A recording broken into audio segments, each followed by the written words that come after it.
Animal physiology ई lecture series में आप सभी का स्वागत है। आज के ई लेक्चर का विषय है वृषण के हार्मोन्स एवं प्रकार्य, और in English testis hormones and functions. इस ई लेक्चर के माध्यम से हम वृषण के सामान्य परिचय, उनकी आकारिकी व संरचना और हार्मोन्स एवं कार्यों के बारे में जान पाएंगे।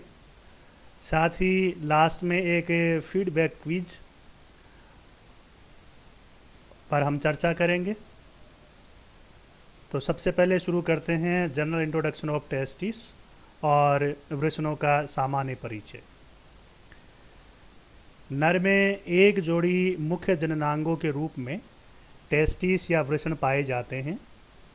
ये टेस्टिस या वृषण बहिस्रावी व अंतःस्रावी ग्रंथिल रचना के रूप में होते हैं, जिनका मुख्य कार्य शुक्राणु उत्पन्न करना और नर में पुरुषोचित या मस्कुलिन प्रकार के जो लक्षण हैं उनका निर्धारण करना। वृषणीय हार्मोन्स या टेस्टिकुलर हार्मोन्स पिट्यूटरी जेटीए से प्रेरित व नियंत्रित होते हैं, अर्थात जो गोनेडोट्रोपिन हार्मोन्स होते हैं उन गोनेडोट्रोपिन हार्मोन्स के द्वारा ये प्रेरित व नियंत्रित होते हैं। टेस्टिस की मॉर्फोलॉजी या एनाटॉमी की अगर बात की जाए तो हमें पता चलता है कि प्रत्येक वृषण अंडाकार, जो साइज में 5 सेंटीमीटर लंबा, 3 सेंटीमीटर चौड़ा, वो 2.5 सेंटीमीटर मोटा होता है। इसके साथ साथ वजन में ये 10 से 15 ग्राम का होता है। दोनों टेस्टिस या वृषण उदर गुहा के बाहर वृषण कोश या स्क्रोटम में पाए जाते हैं, जो मुख्यतः शुक्राणुओं का उत्पादन, हार्मोन्स का उत्पादन एवं उनके विमुक्तन के लिए उत्तरदायी होते हैं। एनाटॉमिकली या इंटरनल स्ट्रक्चर में टेस्टिस में 2 अंतःस्रावी भाग या एंडोक्राइन पार्ट्स पाए जाते हैं। पहला जो पार्ट है वो अंतराली कोशिकाएं या लीडिंग सेल्स कहलाती हैं, और दूसरा सर्टोली कोशिकाएं कहलाती हैं। अंतराली कोशिकाएं या लीडिंग कोशिकाएं शुक्रजन नलिकाओं के चारों ओर पाई जाती हैं, और जो संयोजी ऊतक होता है, कनेक्टिव टिश्यू होता है, उसमें लोकेटेड होती हैं। इनका मुख्य कार्य नर हार्मोन्स एंड्रोजन का सिक्रेशन करना है।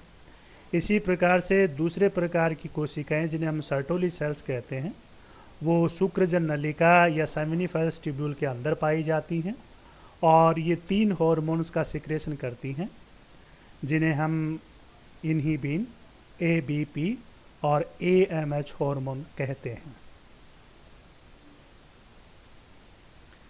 ये टेस्टिस का एक मॉर्फो एनाटॉमिकल प्रकार का डायग्राम है, जिसमें हम देख सकते हैं कि सबसे बाहर की तरफ जो है वो स्क्रोटम की वॉल पाई जाती है, और स्क्रोटम के भीतर जो है वो एक टेस्टिकल पाया जाता है या टेस्टिस पाया जाता है। इस टेस्टिकल के अंदर जो है वो शुक्राणुओं को बनाने वाली कलेक्टिंग प्रकार की ट्यूब्यूल्स पाई जाती हैं, और कलेक्टिंग प्रकार की ट्यूब्यूल्स अपने पीछे की ओर जो है वो एपिडिडाइमिस का फॉर्मेशन करती हैं, और एपिडिडाइमिस जो है वो पीछे एक स्पर्मेटिकोड के रूप में या एक शुक्र वाहिनी के रूप में और सेमिनल वेसिकल या शुक्राशय के अंदर खुल जाती है। ये इसका एक लॉन्गिट्यूडिनल सेक्शन डायग्राम टेस्टिस का, जिसमें हम देख सकते हैं कि इसमें सबसे बाहर की तरफ जो है वो ट्यूनिका एल्ब्यूजिनिया का जो है वो एक फाइब्रस आवरण पाया जाता है, एनवलप पाया जाता है, और इसके नीचे की तरफ जो है वो फाइब्रस प्रकार का टिश्यू जो है वो अनेक सेप्टा बनाता है, और 2 सेप्टा के बीच में जो है वो इसके अंदर जो है वो सेमिनिफेरस ट्यूब्यूल्स पाई जाती हैं या रेता नलिकाएँ पाई जाती हैं, जो पीछे की ओर रेटेटेस्टिस में खुलती हैं। रेटेटेस्टिस जो है वो डक्टेलाई इफ्रेंस में खुलती हैं, और ये पीछे की ओर जो है वो एपिडिडाइमिस के अंदर खुलती हैं, जो अपने पीछे की ओर डक्टस डिफरेंस के अंदर कन्वर्ट हो जाती है। तो इस प्रकार से हम कह सकते हैं कि ये इसकी एक आंतरिक संरचना है।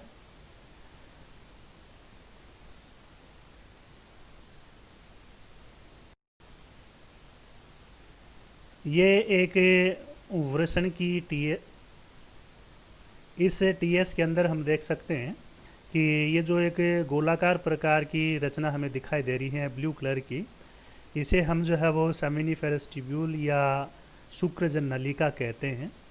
इस शुक्रजन नलिका के चारों ओर जो है वो कनेक्टिव टिश्यू पाया जाता है, जिसमें लिडिक प्रकार की सेल्स पाई जाती हैं, और भीतर की तरफ जो है वो इसके अंदर लंबी और चौड़ी जो कोशिकाएं हैं वो सर्टोली सेल्स कहलाती हैं। और इन सर्टोली कोशिकाओं के बीच बीच में जो है वो डेवलपिंग प्रकार के स्पर्मेटोगोनिया पाए जाते हैं, और ये ल्यूमेन पार्ट की ओर जो है वो मेच्योर प्रकार के स्पर्म्स जो है वो दिखाई दे रहे हैं। तो यहाँ पर जो लीडिंग प्रकार की सेल्स होती हैं और सर्टोली प्रकार की सेल्स होती हैं, वो टेस्टिस के अंदर जो है वो एंडोक्राइन स्ट्रक्चर के रूप में पाई जाती हैं, जो हार्मोन्स का सिक्रेशन करती हैं, हार्मोन का स्रावन करती हैं। टेस्टिस के हार्मोन्स को हम बेसिकली दो श्रेणियों के अंदर डिवाइड कर सकते हैं। पहले प्रकार के जो हार्मोन्स हैं उन्हें हम जो है वो अंतराली या लिडिक कोशिकाएं स्रावित हार्मोन्स कहते हैं, और दूसरे जो है वो उन्हें हम सर्टोली कोशिकाएं स्रावित हार्मोन्स कहते हैं। तो यहाँ पर जो अंतराली या लिडिक प्रकार की जो कोशिकाएं हैं, इनसे जो हार्मोन सिक्रेट होते हैं उनको हम सामूहिक रूप से एंड्रोजन्स कहते हैं, और जो सर्टोली प्रकार की कोशिकाएं हैं इसे अलग प्रकार के हार्मोन जो है वो स्रावित किए जाते हैं। लीडिंग कोशिकाओं को सबसे पहले फ्रेंच वॉन लीडिंग 1850 ने खोजा था, इसलिए उनके ऑनर में हम इनको जो है वो लीडिंग सेल्स कहते हैं। और इसी प्रकार से जो है वो सर्टोली प्रकार की जो कोशिकाएं हैं उन्हें सबसे पहले इटालियन हिस्टोलॉजिस्ट एनरिको सर्टोली 1865 ने खोजा था, इसलिए उनके ऑनर में हम इनको क्या कहते हैं, सर्टोली सेल्स कहते हैं। तो अंतराली या लीडिंग प्रकार की जो सेल्स हैं वो शुक्रजन नलिकाएं या सेमिनिफेरस ट्यूब्यूल है उनके बाहर की तरफ पाई जाती हैं। इसी प्रकार से जो सर्टोली सेल्स होती हैं वो शुक्रजन नलिकाओं के अंदर या सेमिनिफेरस ट्यूब्यूल्स के जो है वो अंदर पाई जाती हैं। हार्मोन्स ऑफ इंटरस्टिशियल सेल या लीडिंग सेल्स की अगर हम बात करें तो सामूहिक रूप से लीडिंग सेल्स के द्वारा निकलने वाले टेस्टिकुलर हार्मोन्स को हम जो है वो एंड्रोजन्स कहते हैं, जिनमें 4 प्रकार के एंड्रोजन जो है वो डोमिनेंट होते हैं। पहले प्रकार का टेस्टोस्टेरोन, जिसे हम नर लैंगिक हार्मोन भी कहते हैं। दूसरे प्रकार का एंड्रोस्टेरोन, तीसरे प्रकार का एपीएंड्रोस्टेरोन, और चौथे और अंतिम प्रकार का डाईहाइड्रो एपीएंड्रोस्टेरोन होता है। तो इन चारों प्रकार के हार्मोन में जो मुख्य एंड्रोजन होता है उसको हम टेस्टोस्टेरोन कहते हैं, या इसे हम सामान्यतः मस्कुलिन प्रकार का हार्मोन भी कहते हैं, क्योंकि ये मेलनेस का जो है वो निर्धारण करने का कार्य करता है। स्ट्रक्चर ऑफ टेस्टोस्टेरोन की अगर हम बात करें तो यह एक स्टीरॉयडल कैटेगरी का हार्मोन है जो कोलेस्ट्रॉल से डिराइव या व्युत्पन्न होता है, और मुख्यतः वृषण की जो लीडिंग सेल्स होती है उनसे प्रोड्यूस किया जाता है। इसके साथ साथ जो एड्रिनल कॉर्टेक्स है, अंडाशय है, वह प्लेसेंटा से भी जो है वो सिक्रेट किया जा सकता है। यह एक 19 कार्बन परमाणु युक्त एंड्रोजन हार्मोन होता है, जिसकी संरचना को हम C19, S28 और O2 के रूप में रिप्रेजेंट करते हैं। स्ट्रक्चरल पॉइंट ऑफ व्यू से देखा गया है कि इसकी कार्बन संख्या 10 व 13 पर 2 मिथाइल समूह पाए जाते हैं, कार्बन संख्या 17 पर एक हाइड्रोक्सिल समूह पाया जाता है, कार्बन संख्या 3 पर एक ऑक्सी समूह पाया जाता है, और कार्बन संख्या 4 व 5 के बीच एक डबल बॉन्ड पाया जाता है। यह एक कोलेस्ट्रॉल मॉलिक्यूल की स्ट्रक्चर है, जिसके अंदर हमें 1 से लेकर 27 तक जो है वो कार्बन एटम दिखाई दे रहे हैं, और यहाँ जो 3rd कार्बन है उस पर एक हाइड्रोक्सिल समूह पाया जाता है, 5 और 6 कार्बन है उसके बीच में एक डबल बॉन्ड पाया जाता है, 10 और 13 कार्बन पर जो है वो 18 और 19 2 मिथाइल ग्रुप पाए जाते हैं, और 17 नंबर का जो कार्बन है उस 17 नंबर कार्बन पर 8 कार्बन की जो है वो एक लंबी चेन पाई जाती है। तो इस प्रकार से जो कोलेस्ट्रॉल का मॉलिक्यूल होता है, इस कोलेस्ट्रॉल मॉलिक्यूल के द्वारा ही आगे चलकर जो है वो टेस्टोस्टेरोन या दूसरे प्रकार के जो एंड्रोजन हार्मोन होते ये एक टेस्टोस्टेरोन जो हार्मोन है उसकी अल्ट्रा स्ट्रक्चर है, जिसमें हम देख सकते हैं कि यहाँ पर जो है वो कोलेस्ट्रॉल मोलिक्यूल जो है वो मॉडिफाइड होकर जो है वो टेस्टोस्टेरोन बनाता है। तो यहाँ हम देख सकते हैं कि जो कार्बन संख्या 3 है उस पर जो है वो एक ऑक्सी समूह पाया जाता है, और कोलेस्ट्रॉल के विपरीत कार्बन संख्या 4 और 5 के बीच में जो है वो एक डबल बॉन्ड पाया जाता है। और इसके साथ साथ कार्बन संख्या 10 और 13 पर जो है वो 18 और 19 में जो है वो कार्बन के रूप में 2 मिथाइल ग्रुप पाए जाते हैं, और 17 नंबर का जो कार्बन है उसके ऊपर एक हाइड्रोक्सिल समूह पाया जाता है। तो ये ओवरऑल जो है वो एक टेस्टोस्टेरोन जो हार्मोन होता है उसकी मोलिकुलर स्ट्रक्चर है, उसकी आणविक प्रकार की संरचना है। अब हम बात करते हैं एंड्रोजन के जो फंक्शंस है वो क्या क्या होते हैं, या यूं कह सकते हैं जो टेस्टोस्टेरोन प्रकार का हार्मोन है उसके क्या क्या कार्य होते हैं।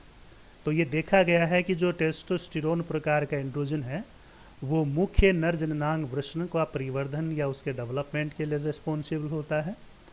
इसके साथ साथ सहायक नर जननांगों एसेसरी प्रकार के मेल रिप्रोडक्टिव ऑर्गन्स होते हैं, लाइक पेनिस, यूरिथ्रा, वृषणकोश, शुक्राशय, वास डिफरेंस, एपिडिडाइमिस, स्खलन वाहिनी, प्रोसेस व बल्बो यूरिथेल के जो डेवलपमेंट है उसके लिए भी टेस्टोस्टेरोन एंड्रोजन उत्तरदायी होता है।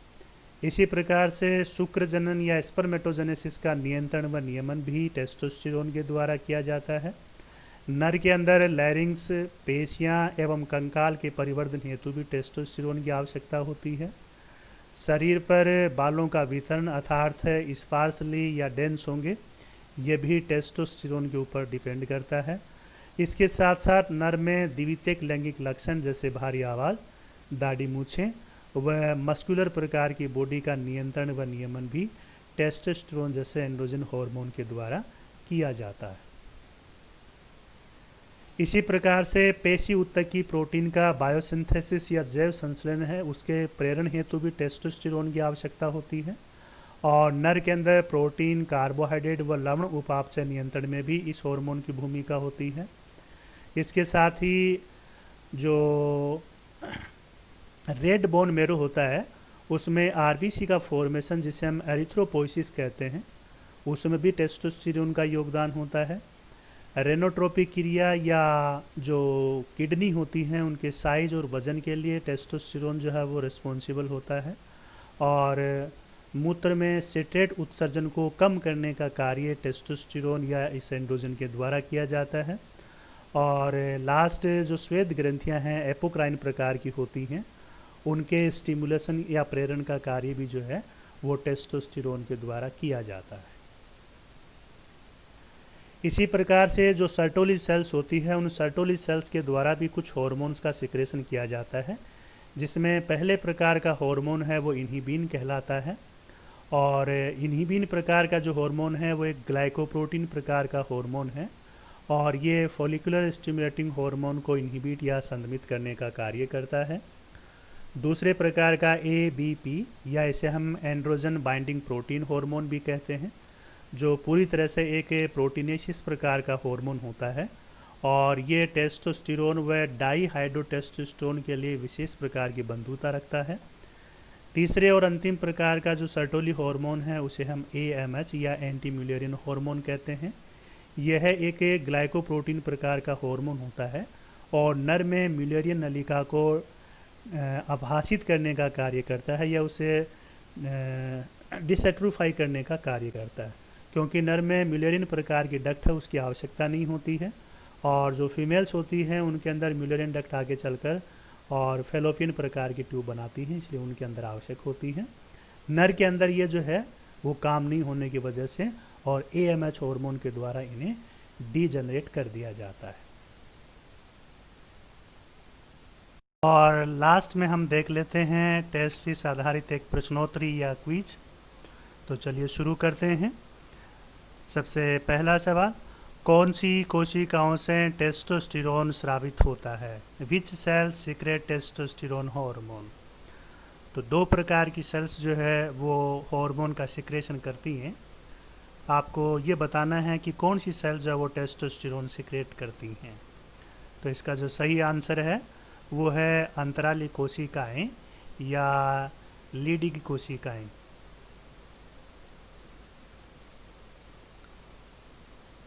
सेकंड क्वेश्चन, इन्हिबिन हार्मोन खालिस्तान कोशिकाओं से स्रावित होता है। Inhibin hormone is secreted by blank cells. तो कौन सी कोशिकाएं जो है वो सिक्रेट करने का कार्य करेंगी? जो लीडिंग प्रकार की सेल्स हैं वो टेस्टोस्टेरोन सिक्रेट करती हैं, तो सर्टोली प्रकार की सेल्स है वो क्या करेंगी? इन्हिबिन प्रकार के हार्मोन को सिक्रेट करने का कार्य करेंगी। थर्ड क्वेश्चन, वृषणीय हार्मोन्स का नियंत्रण किसके द्वारा होता है? Who controls secretion of testicular hormones. तो हम जानते हैं कि जो वृषणीय प्रकार के हार्मोन हैं वो अगर पेशी के जो जीटीएच प्रकार के हार्मोन होते हैं उनके द्वारा कंट्रोल किए जाते हैं। नेक्स्ट, टेस्टोस्टेरोन का आणविक सूत्र बताइए। Give the molecular formula of testosterone.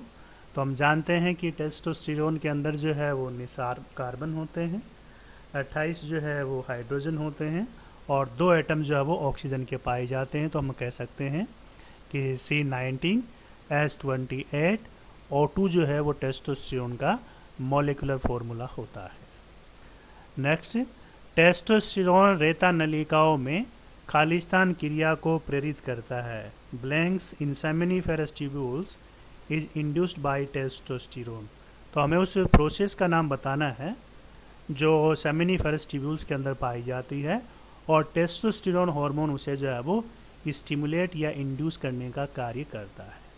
तो हम जानते हैं कि रेता नलिकाओं में या सेमिनिफेरस ट्यूब्यूल में एक ही प्रोसेस पाई जाती है जिसको कहते हैं शुक्रजनन या स्पर्मेटोजेनेसिस। नेक्स्ट, कौन सी रचना वृषणों को आबद्ध करती है? Which structure encloses the testis. तो टेस्टिस को जो है वो एनक्लोज करने का कार्य कौन करता है? वृषण कोष करता है या स्क्रोटम करता है। और लास्ट क्वेश्चन, यदि नर से एक वृषण को हटा दिया जाए तो क्या होगा? यदि 2 वृषण हैं और 2 में से अगर एक को हटा दिया जाए तो नर में उसका क्या प्रभाव पड़ेगा? तो इसमें कोई सोचने वाली बात नहीं है, कोई प्रभाव नहीं पड़ेगा, सब जो है वो सामान्य प्रकार का होगा। ये कुछ सजेस्टेड प्रकार की रीडिंग्स या रेफरेंसेज हैं। अगर आपको पर्टिकुलरली हार्मोन्स के बारे में जानना है तो molecular endocrinology, medical biochemistry and A text book of medical physiology है, उसको कंसिडर कर सकते हो। अदरवाइज हार्मोन्स के बारे में दोनों भाषाओं में जानकारी दोनों प्रकार की बुक्स के अंदर अवेलेबल है। और थैंक्स कहने से पहले यूट्यूब से चैनल CC राज JDB GGC कोटा सब्सक्राइब और शेयर करना नहीं भूलें। नए वीडियो नोटिफिकेशन के लिए बेल आइकन को ज़रूर दबाएं, वीडियो को लाइक करें और अपने साथियों को ज़रूर शेयर करें। Thanks all of you, thanks a lot.